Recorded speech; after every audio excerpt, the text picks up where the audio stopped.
ആരോപണങ്ങൾക്ക് കഴമ്പില്ലെങ്കിൽ അല്ലെങ്കിൽ അതിന് കാതലില്ലെങ്കിൽ പ്രതിപക്ഷം തന്നെയാണ് വെട്ടിലാകാൻ പോകുന്നത്. വിരുന്ന് വിവാദം ജനം മൈൻഡ് ചെയ്യുന്നുണ്ടോ? അതിനെ എന്താണ് പറഞ്ഞിരുന്നത്? ദുരന്ത നിവാരണ പ്രവർത്തനം നടത്തേണ്ട സമയത്ത് വിരുന്ന് ആഘോഷിച്ച് നടന്നു. എന്താണ് എന്നത് അത് വിശദീകരിച്ചു കഴിഞ്ഞതോടെ ഇതൊക്കെ ഒരു നിലനിൽപ്പില്ലാത്ത വിവാദങ്ങൾ എന്ന തലത്തിലേക്ക് ജനങ്ങൾ തന്നെ അതിനെ തള്ളിക്കളയുക. തുടക്കത്തിൽ തന്നെ അതാണ് ഗവൺമെന്റ് വന്നിട്ട് ഈ തുടക്കത്തിൽ തന്നെ വിമർശനങ്ങൾക്ക് ഇതാണ് സ്വഭാവം. അതായത് ഞാൻ നേരത്തെ സൂചിപ്പിച്ചതുപോലെ കാമ്പും കാതലുമില്ലാത്ത ആരോപണങ്ങൾ മുഖ്യമന്ത്രിക്കോ ഭരണപക്ഷത്തിന് നേരെയോ പ്രതിപക്ഷം എഴുതിയിട്ട് കാര്യമില്ല. അതിന് സമയമുണ്ട്.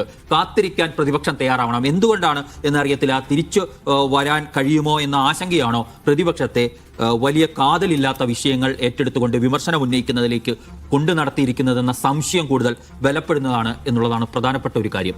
മറ്റൊന്ന് നമ്മൾ പരിശോധിച്ചു നോക്കിക്കഴിഞ്ഞാൽ വി.ഡി. സതീശനെ സംബന്ധിച്ച ആ ഉയർന്നു വരുന്ന ഭയങ്കര കഴമ്പുള്ള കാര്യങ്ങളായിരുന്നു മുൻ മുഖ്യമന്ത്രിക്കെതിരെ ഇവരെല്ലാം ആരോപിച്ചുകൊണ്ടിരുന്നത്. അതിൽ കഴമ്പുള്ള ഏറ്റവും ഒന്നാമത്തെ ആരോപണം മുഖ്യമന്ത്രി ചിരിക്കല്ല എന്നുള്ളതായിരുന്നു. അതുപോലെ മുഖ്യമന്ത്രിക്ക് ധാർഷ്ട്യമാണ്. ഒരിക്കൽ തള്ളിക്കേറി വന്ന പത്രപ്രവർത്തകരോട് ഇറങ്ങി പോകാൻ വരെ പറഞ്ഞു. അതുപോലെ തന്നെ കേന്ദ്ര ഏജൻസികൾ 5-6 തലങ്ങും വിലങ്ങും ഓടി നടന്നിട്ട് ഒരു തെളിവ് പോലും സംഘടിപ്പിക്കാൻ പറ്റാതെ വന്ന കുറെ ആരോപണങ്ങളും മനസ്സിലാക്കുക. കേരളത്തിന്റെ മുൻ മുഖ്യമന്ത്രി എന്ന് പറയുന്ന മനുഷ്യൻ കേരളത്തിന്റെ ഏതൊരു അത്യാവശ്യ ഘട്ടത്തിലും കേരളത്തോടൊപ്പം ഉണ്ടായിരുന്നു. ആ സമയത്ത് ഔദ്യോഗിക വസതിയിൽ അട്ടിപ്പേറ് കിടന്നിട്ടില്ല.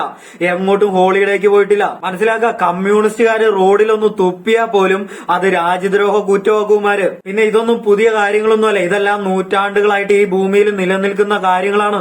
കാരണം തൊഴിലാളി വർഗം എന്ന് പറയുന്ന ഒരു കൂട്ടം ജനങ്ങള് എല്ലാ കാലവും ചൂഷണം അനുഭവിക്കുന്നത് ഇവന്മാരിൽ നിന്നാണ്. എല്ലാ കാലവും ഇവന്മാരിൽ നിന്നെല്ലാം നമ്മൾ അടിച്ചമർത്തപ്പെട്ടേ ഉള്ളൂ. മനസ്സിലാക്കുക. നമ്മൾ ഉന്നയിക്കുന്ന ആരോപണങ്ങളൊന്നും ആരോപണങ്ങളെയല്ല. നമ്മുടെ ആരോപണങ്ങൾക്കൊന്നും കഴമ്പില്ല.